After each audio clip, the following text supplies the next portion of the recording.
sense of native speaker norms? That's a question for TEFLologists. Is it better to focus on form or to focus on forms? That's a question for TEFLologists. If you use a textbook, is your classroom authentic, or should your approach be more learner-centric, from feedback to learner autonomy? We'll discuss it all on TEFLology. Hello and welcome back to the TEFLology Podcast. This is the third in our series of episodes from our recent live episode.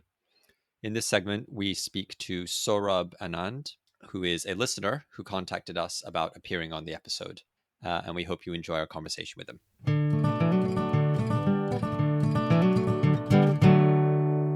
Okay, well, thanks everyone for your contributions to that discussion. Very, very interesting. For the final part of this live episode, we're going to move into the second interview with our second guest, Saurabh, and I think Matt is going to be in charge of that section. So I'll hand over to Matt. Yeah, so I guess we'll ask Saurabh some different questions each, but as I said at the beginning of this recording, we had two kind of pre-planned guests that had got in contact with us via email, which were Helen, who we talked to previously, and now we're going to talk to Saurabh. And I see we've had some guests come and go, but we've got a couple more. So hello, I think we've got Jimbo here. So welcome, Jimbo.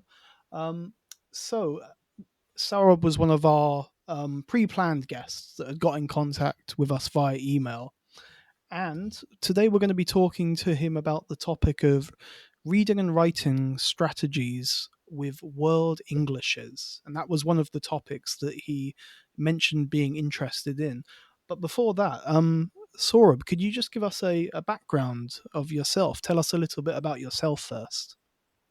Great. Thank you so much, Matt, and other members of this podcast, the other host, for hosting me today and giving me an opportunity to be part of this wonderful group here. My name is Saurabh Anand, and I born and brought up in Delhi, India. I moved to the United States to attend my graduate school at Minnesota State, and I just graduated in the spring of 2020 with my MA TESOL. And from fall 2020, I will be joining the Department of Language and Literacy uh, at the University of Georgia. I will be doing Okay. my PhD in TESOL as well. Well, congratulations on your MA. Thank you so much. So you talked about one of your interests as being reading and writing strategies. Mhm. Well, firstly, what's your kind of definition of reading and writing strategies? Well, to be honest, I wanted to specifically talk about world Englishes, Okay. and when we are talking about, and that topic generally revolves around language learning, and Yeah. and again, when we're talking about language learning, reading and writing is are very crucial part of it. Like with one of the two of the most crucial parts of any literacy development of any language for that matter. And I suppose reading and writing I would consider as the skills who make your literacy skills or literacy development more expressive. Hmm. It's a magic wand which would be able to make you more expressive of your thoughts, what your motivations, your passions, and what is going inside your heart. You can translate what's going on in your heart and mind with the help of writing or reading other people's work and again translating it into your own language. So I would like to define reading and writing skills that way, the expressive skills. Right. Okay. Interesting. And how does the kind of the expressive skills relate to reading? I mean, is it something that you take away from the reading, or Uh, yes, how? Yeah. definitely. I think it's a great point. Reading is one of the foremost literacy development skills that one develops, even though uh, irrespective of the fact what stage a learner is in, whether a learner is an early aged language learner both domestic or a second language speaker or other speakers of other languages, or a person is an adult or adolescent, irrespective of the fact, the first interaction with the language, perhaps, or one of the possible ways by which a person interacts with uh, the language could be reading or listening, but I'm here would be focusing on reading. And when we read about something, when we are reading even a book or what is written at the back of your shampoo bottle, it processes something in your brain, and you are able to process that thought out of what you have read uh, via reading, and then you express it later on in the next stage by speaking or by writing. Hmm. Yeah, yeah, So I that would, absolutely makes sense. Yeah, definitely. Yeah. And how does that how does that kind of expressly relate to world Englishes? So you talked about your interest in world Englishes. yeah. In terms of writing, and a lot of academic institutions tend to frown upon kind of world English varieties Mhm, in English academic writing. How mhm. would you get around those kind of restrictions or boundaries?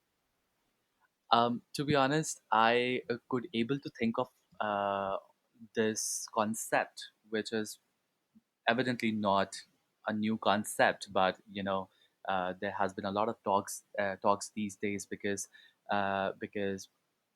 American institutions are becoming multilinguals, more and more multilinguals day by day, and my own work centers around supporting students from diverse background.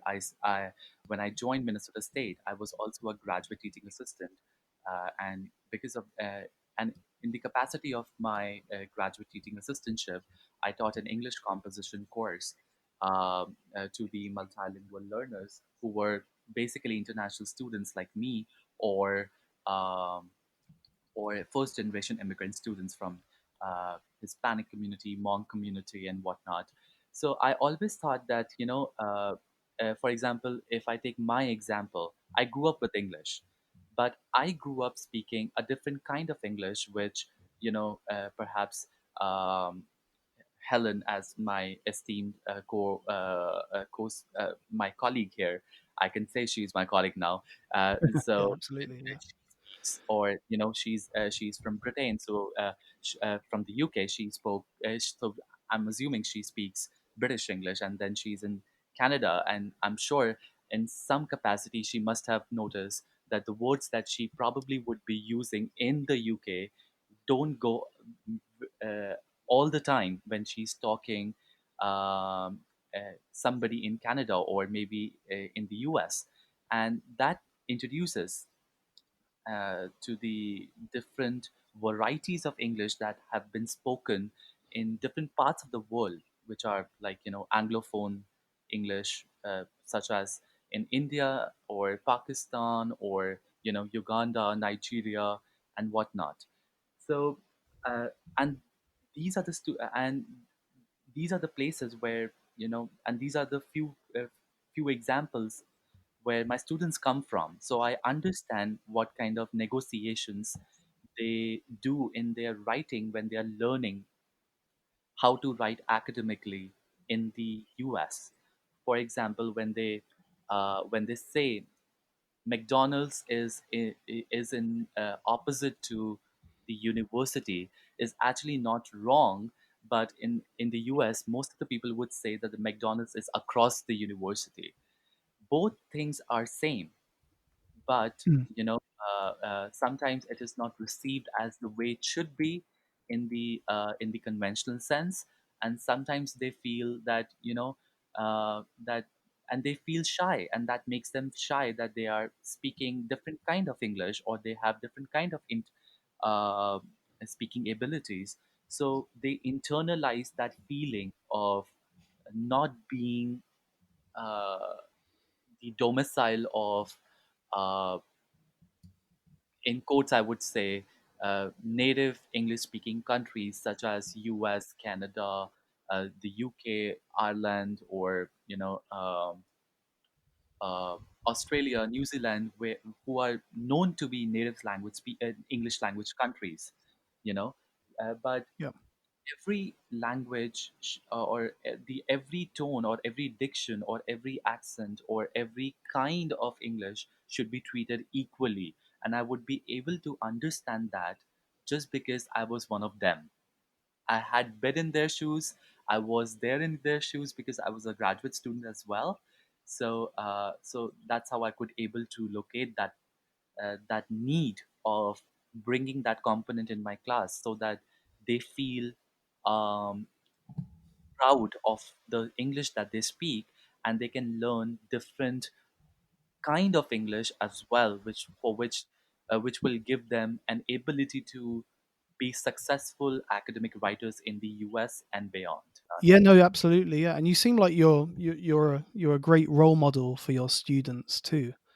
Um, I'm wondering as well, how do you bring your own English into your classes? How do you introduce English from your own home country, and how do you really use that in your classes? Okay, so I try to introduce it via a lot of ways, but right now I'm able to think two ways by which I introduce the concept of world Englishes in my classroom, Okay. by introducing multi-ethnic literature, or by showing movies in my classroom, based in which are Indian movies. In India being second most, the biggest English speaking country, uh, uh, uh, we do have this privilege that a lot of cultural production in our country is are solely in English. So they speak different kind of English, because that shows that how English has been embedded in different cultures and have a different facet altogether. I show them the uh, the videos of my countries, and I tell them, you can also bring similar instances. I try to create intentional spaces in my classroom so that they feel proud uh, of their of their English or their dialect or diction of English spoken in their home countries, and they do not restrict themselves or put them into the box or compartmentalize themselves by learning English in one specific way. Because according to research, this has been my research interest for quite a few years now. Um, it shows that 80% of uh, people in the world, they actually speak English just because they do not with each other and outside the English native English speaking countries, only because they do not share common home language or first language. So there,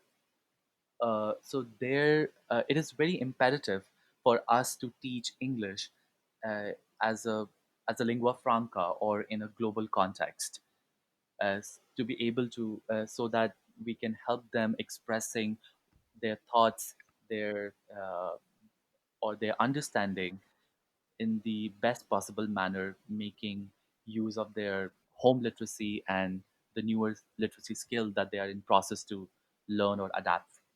Yeah, I would. I absolutely I see. Yeah. Okay, I can see Rob. You've got your hand up. Would you like to add a question or a comment? Yeah, so I think it's a really interesting topic, and I think maybe some of the listeners know that a couple of years ago I co-authored a book about teaching English as a lingua franca, like a teacher resource book, um, and one of the things that we kind of focused on in that was less on these kind of discrete, bounded Englishes, so you've got your British English and Indian English. So I think that concept of there being these kind of separate, distinct Englishes has been criticized for being a bit too rigid, and not focusing enough on how kind of porous those kind of borders are between the different Englishes, if you see what I mean. And especially in terms of English as a lingua franca, as you mentioned, Saurabh. Um, a lot of the communication is a form of negotiation towards, an acceptable norm or an acceptable form of the language for both of the participants. So I was wondering, from your perspective, how important is it to teach kind of negotiation or communication skills to the students, so that rather than them, working from, well, this is my distinct bounded language and I have to communicate with your distinct bounded language, they're talking instead about, or they're thinking about how to negotiate together with their conversation partner to find something which is suitable for both. Well, it's a really interesting question, and I would like to give a longer answer to it. Mm, I think it starts from the very basic, where we actually try to advocate the importance of their home language first, while learning a new language. And then once it becomes the second nature, where we have to not only respect the importance of our home language in order to understand a new language, we at the same time we have to respect the language of the home language of other person whom we are talking, and the language that the other person is speaking, and making spaces for different kinds of English or different kinds of languages in a classroom, where every language is equally important, and no and there's a linguistic harmony in the classroom, I would say. And creating I think it's really critical to sensitize the concept of fluidity. And when I'm talking about fluidity of a language, I'm specifically talking about English language, because you know the, because of the historical events, uh, India being the former colony of Britishers, uh, English has been uh, making its way through the rich alternative cultures and traditions across different contexts since the history, and as far as we know. So we really have to first work in terms of removing the stigma that is associated with the native English superiority, and then only then we can expand the idea of English as a lingua franca. I would say that, and that would also create the space of uh, other languages which our writers, which are budding academic writers speaks, because my classroom is the sometimes is a group of 17 home languages, because I teach, sometimes I have 20 students in my classroom, where everybody is talking or has different home languages. And but they do have some English background, because in order to come to study in the United States, one should have some. There is still students still have to submit, I would say, the standardized test scores, or have to prove some kind of English fluency assessment, which depicts their interest, or they really want to, uh, that they are ready to continue their studies in English. And so I would say that. yeah, I agree 100%. I guess the difficulty, something that my students often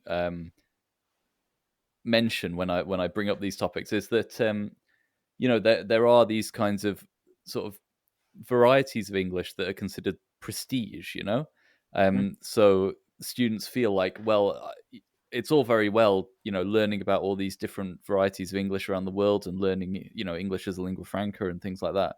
But, to get a job, I need, British English or American English and that kind of thing.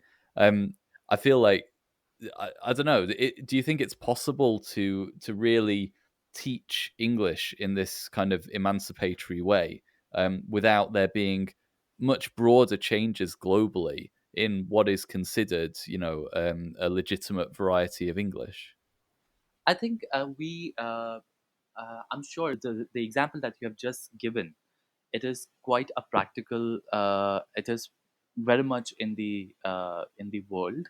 I wouldn't say that this is not the mindset of the people, but I guess the kind of course that I taught, and if I see the content and the language objectives, that is pretty restricted to the United States. That talks about that if you take this writing course, this course would help you acclimating to the American culture and be or the professional world that will able to uh, uh, be the part of the American professional world, or will be able to help you in the education in the in the future in America. However, at the end of the day, it's all about being a good, fluent communicator, irrespective of the fact what language or what kind of English do you speak. It doesn't really matter whether you speak uh, a Southern American accent or African American vernacular English, or Indian English, because I actually have worked before be- before I moved to the United States in 2018. I was working for a setup which is very similar to the call centers, but I was working as a digital marketer because my undergraduate degree was in business management.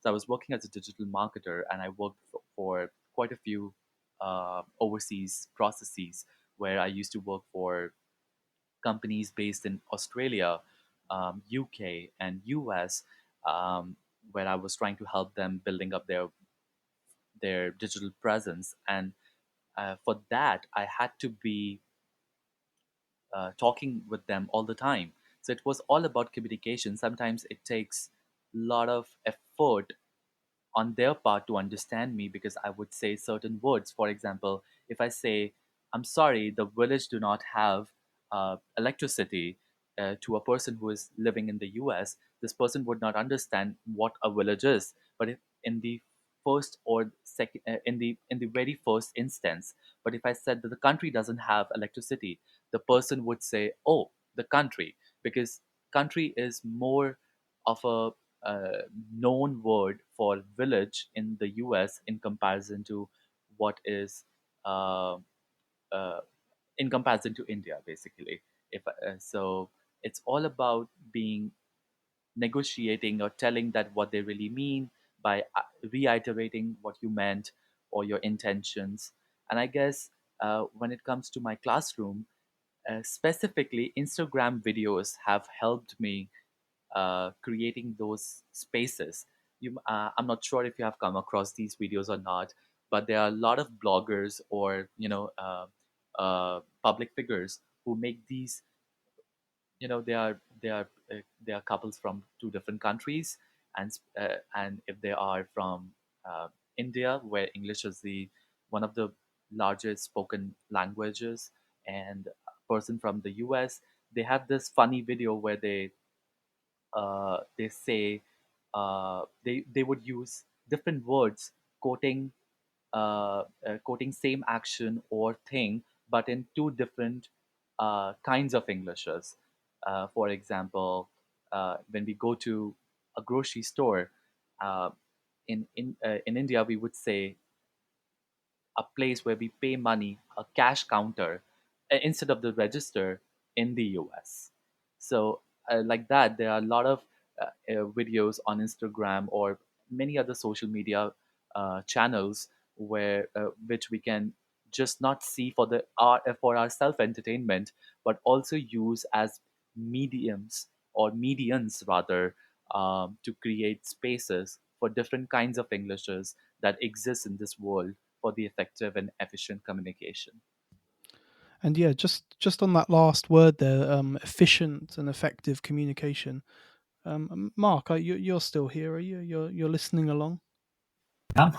Mark, I know one of your interests is about listening, and we talked a bit about reading and writing strategies. Do you have any thoughts on how listening plays a part in world Englishes too? Absolutely. So the one of the things that I find quite objectionable about a lot of general English textbook packages is that the CD in there, usually it's generally, and I'm using kind of air quotes here, British English or American English, but those are very much kind of only the prestige dialects of those versions of English. Anyway, I mean, my own version of English is not exactly the prestige dialect, the prestige version of what a British English is, and my accent certainly isn't. And when we think about the students that we teach, so Saurabh said, with his students at university, they're essentially international kind of microcosms on campus. So it's imperative that those students learn to communicate with one another and accommodate each other in their communications, and that could be, differences in the written versions of their English, and this becomes even more crucial with listening, because different people have different versions of the same phonemes, and I think we need to have our students be able to accommodate great variation in the sounds that they hear, and there's no way to do this with very bland monocultural materials, and it's one of the things that drives me to distraction sometimes.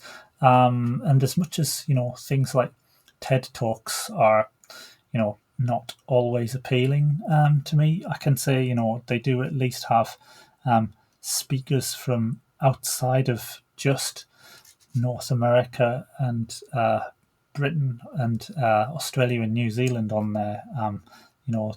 There are not a lot, but there are some different varieties of English in there, and I think the more students can get to hear what's similar as well as what's different, then it means that we're fostering a greater likelihood of skill acquisition in accommodating those different kind of Englishes. Yeah, absolutely. Yeah, and thanks for that, Mark. Yeah, absolutely. So for me personally, I teach tourism students, that I'm sure I've said many times on this podcast before. But yeah, the students are very caught up with wanting to focus on so-called native varieties, and if they're going to be working in hospitality, very likely they're not the speakers that they come across when they're in service encounters, in hotels or in restaurants, aren't going to be from the UK or America or the States, for example. So yeah, like you said, Mark, it's kind of getting them, or at least taking them away from materials that kind of portray that world, or not even a world view of English, portray that view of English. And yeah, I think Saurabh's got some really, really good ideas for that. Saurabh, do you have anything else to add on what Mark said? I think Mark has put really relevant points on the table, and I surely agree with him. And TED Talk has been a great resource for me, not specifically for teaching world Englishes, but also, but for the community building purposes. But I guess for that I might have to come to your podcast for one more time or some other time rather. But yeah, but definitely there's a need of uh, calling other people from other diasporas, other English speaking diasporas rather, to introduce other to basically introduce TED Talks audience to the other dictions or accents or other varieties of the English language. And in my personal experience, I would say sometimes this problem of not, as you also mentioned earlier, that it has not been uh, in the limelight very often. A lot of institutions um, don't advocate for uh, world Englishes, and perhaps they have their own reasons for that. But in my capacity, but in my case, I would say that my former graduate school or the department was very, very supportive, because perhaps because one of my faculties research interest was is world Englishes, and coincidentally, she was the one who actually, prepared us and gave us initial teacher training uh, when we were before we actually got inside the classroom and teach our students. Uh, However, uh, once I was in my classroom, I actually got to experience the the a, a very I'm not sure how to say this, uh, but a very a problem at the local level, I would say, where my students internalized the the English superiority, and they thought that only white person can teach them um uh, good English.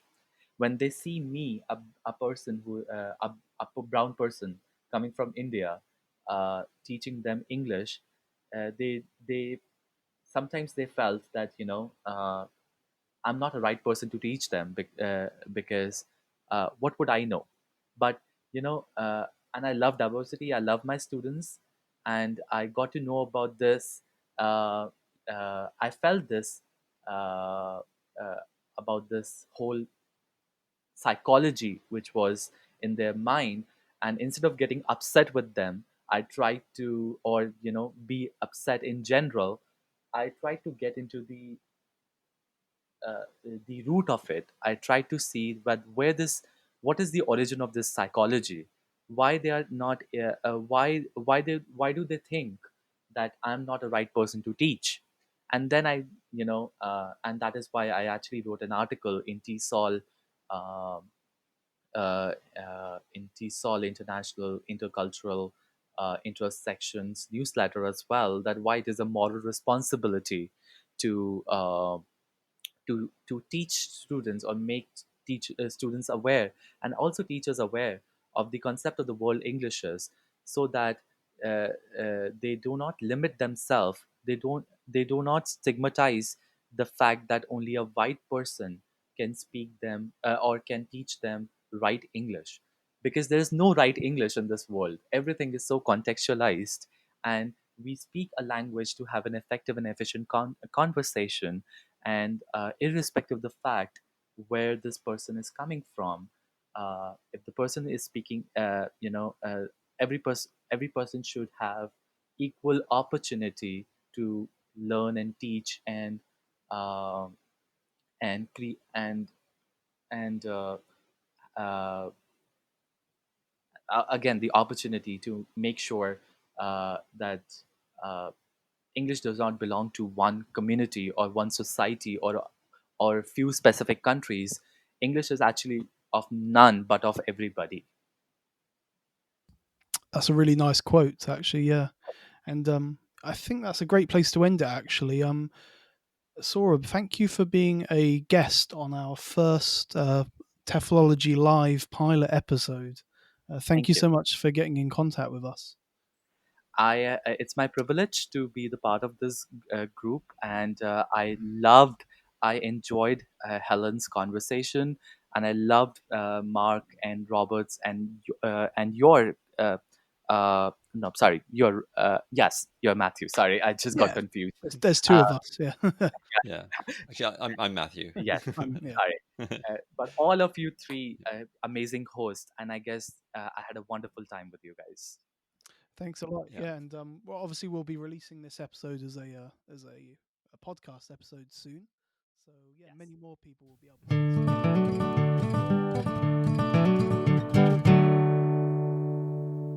Okay, we hope you enjoyed that discussion with Saurabh. Thanks again to Saurabh for joining us on the episode and for talking to us. As usual, if you'd like to contact us, you can email us, teflology@gmail.com. We're on Twitter @teflology, and you can like our Facebook page. You can also visit our website, TEFLology-podcast.com. And if you feel like it, there is a tip jar on the website if you'd like to donate a little something to help out with the podcast. Finally, another way to help out is we also have a book, Podcasting and Professional Development, a guide for language teachers, which is available on Amazon and other places where ebooks are available. So we'll be back soon with another more formal interview episode. See you then.